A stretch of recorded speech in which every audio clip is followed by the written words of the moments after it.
What's up, everybody? It's your favorite biker chick's favorite nerd, and today we are looking at Arcee. This is the last of the Hasbro units that were sent to me from Rockstar Adam. He'll be happy to know that this will soon be on its way back to him via United States Postal Service. I'm sure he's been missing them desperately. But that being said, he was kind enough to let me take a look at this stuff. You know, this stuff isn't really my cup of tea, but it does allow me to sort of keep my finger on the Hasbro bloody pulse, you know what I mean? For the sake of conversation, and it allows, when there's lapse in releases in the third party or masterpiece world, to continue to have content for folks to kind of get through their week and numb their brains with meaningless dribble about plastic that is heated up to look away and then put some paint on top of it. So we will take a look at this young lady, but in order to do so, we're going to first take a look at accessories, which are namely just these two units here. It's just blue translucent. They do obviously interconnect, and otherwise there's not a whole lot to talk about regarding them. She can hold them, they can plug into her arm, they can plug into her backpack, or really any 5mm port. And you can plug these two separated into the side gray pieces here in alt mode, or on the back as well.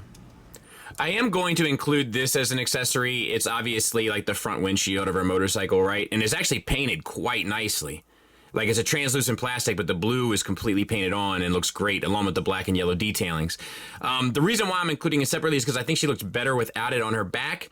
But you can take it and use this little tab here and that piece there and just plug it in. And have it, you know, kind of hanging there on her back. It's just that, like, I personally think she's kind of already got a fair amount going on her back, and kind of prefer her without it. So when we go through the figure, we're going to go through it without it, but just so you know. I say that, and then I realize this is kind of technically an accessory as well. Beautifully painted with the metallic blue on this side, and then the silver and blue on this side. And then you can collapse these as well, but this is a 5mm peg, which means it will go into any 5mm port to include her hand, elbow, etc. It can also be stowed on her back, which I quite kind of like the look of. And then, you know, you can sort of angle these, or I did it backwards, or did I? No, I did it right. Then you can sort of angle these any which way you want, you know, within reason, of course. But I kind of dig that look. I don't know. I think it makes her look more interesting. And we'll start in tight on the head sculpt for Dennis. And I gotta tell you, I think it's really well done, you know, for what it's trying to do. I do like the idea of sort of taking some characters. Now, obviously, this is already a character that's kind of spoken for, right? Arcee, which I do think it is Arcee, right? Maybe it's not. I said that in the opening footage. Maybe I'm wrong. Well, you guys know from the title of this if I was wrong. I should have done a little bit of research prior, but I think it is. That being said, I do like the idea of kind of incorporating other characters that aren't necessarily from G1 and bringing them into like the main line where there is a G1 focus. It sort of like unites them all in a way, which I think is cool. Head sculpt I think is good. Light piping, which I think is useless, and it is painted nicely with the metallic purple and silver on top, so no real issues there. Head gets up to there on a ball peg, down a good bit as well. Swivels, no confused Arcee look that I can tell. Even the wheels here, we'll talk about it more in alt mode, but the silver and then the blue around is sharp. Gotta give it to them. All right, we have shoulders. They're on a pinned universal joint. They get you out to 90 degrees. We'll back out the camera a taste. And they swivel around till you meet the backpack. You have a bicep swivel, a single hinged elbow that gets you 90 degrees, and a wrist swivel. So fair, right? Same for the other side. Paint-wise, excuse me. We have silver there on the collar. We have silver on the abdomen. We have the Autobot symbol there, and then we have the metallic purple that does look good on the wrist there. For the waist, you get a swivel. You also get a reverse ab crunch. No harm, no foul. We'll back out for the whole figure at this point. Take a look at these hips. They are universals. They get you out to there for pretty much the full Van Damme and the full Monty. Thigh swivel built around the socket of the universal. Nothing to complain about there.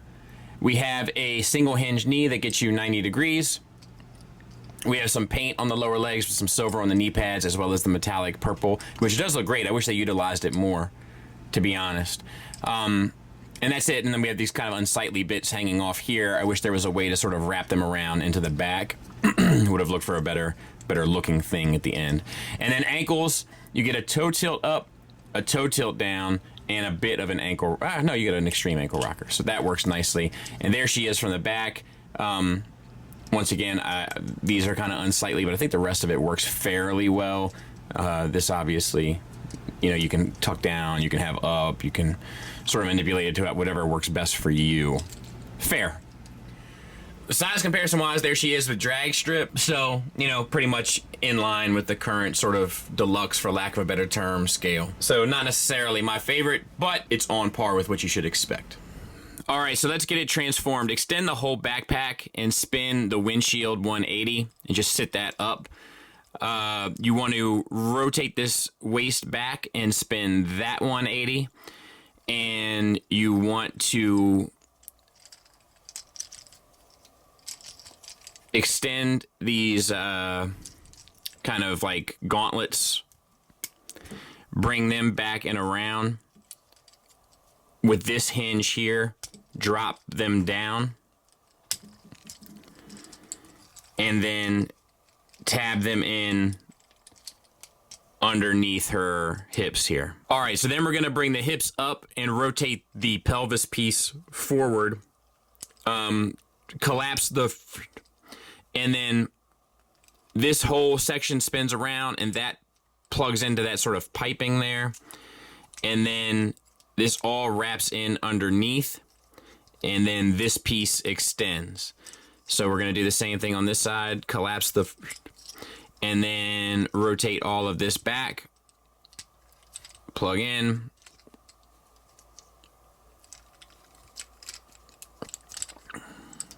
plug in, flip back, and then these two have 2 pegs and 2 holes, so to speak, on each side, and just, or I don't know, it's a series of pegs and holes. What do you want from me? Plug these in. There you go. Then you just take this front section and tab in. There's a post here that goes in there, and then a tab here that goes in there. So just line all that up accordingly.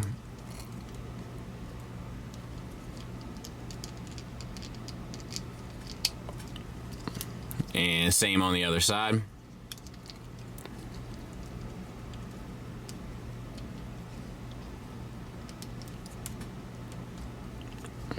And then we have to put in our front wheel, right? And that's because I like it behind her head, tabbed in behind her head, so you have to take it out to transform. I believe you can keep it in here the whole time if you so desire. And we'll plug that in. I guess I should have probably just taken it out of her head and or plugged it into here for the sake of transformation, but you guys get the point. You guys are smart. So that's it. I'll clean it up. We'll take a look at it. And there she is, and I think it works fairly well. It's a clever, you know, sort of involved transformation for a Hasbro product at this price point. I am having a little hard time getting that stay stuck in, but yeah, I think the blue paint here adds a lot to it. It makes it look a lot better, as does the blue line around the wheels. I think that looks good. You do get this little kickstand down there that you can put out. It will roll. Let's see what else. Probably would have been nice if they had the silver paint there in the back to match this up front, but what are you gonna do? And you know, the handlebars are there. You know, I don't know. I think it's pretty effective. The blue translucent for the windshield and the headlights, I think, works. I don't have any real issue with this, to be honest. We'll put down the wheel chock there, or the kickstand rather, and compare it next to Tiger Tracks. So, about what you would expect. Final thoughts wise, we'll start with the negatives. I'm not crazy about the way that the wheels sit on the side of the legs. Like, I wish there was a way to sort of flip them around and bring them to the back of the figure. Also, like, hate to say it, but even though it sort of has the bare minimum articulation kind of across the board, it would have been nice to get past 90 degrees at the elbows, knees, etc. But as you can see, it doesn't really affect dynamic posing. It's just me wanting more. There's also a little bit of fiddliness to her. and at least when you're moving through the transformation process. She's a smaller figure though, so it's easily overlooked, but there is an element to that. And I wish she came with some proper weapons. Like, I don't think that her accessories, in terms of the blue things, are all that cool, nor the wheel thing sort of splitting apart to become whatever that is, some sort of giant drone that she's holding. I don't know. I'll show it in the next section. Just not my favorite. I'm not sure why they wouldn't just give her blue translucent guns if they had to work off the same sprue, you know, pistols even. But that's all I got. Moving on to positives, since I just trashed the accessories, I will tell you what I like about them. I do like the modular element to the front wheel of the motorcycle and the backpack, how you can kind of move it around, take it off, collapse it, spread it out, whatever fits your kind of aesthetic needs to make something look more interesting than perhaps what she's intended or marketed as. While the articulation is basic, it also does check pretty much every box you need. Gives you the bare essentials, you might say. On top of that, the paint, the metallic paint that accents the figure, as well as the sort of blue glossy paint that was applied to the windshield, is done well, and the transformation is kind of more involved than you would expect. So it's a decent enough figure, honestly. I recommend it if you're interested in the aesthetic or in the line. Outside of that, I'll be back Friday. Thanks for listening. Thanks for watching. Until next time, take care.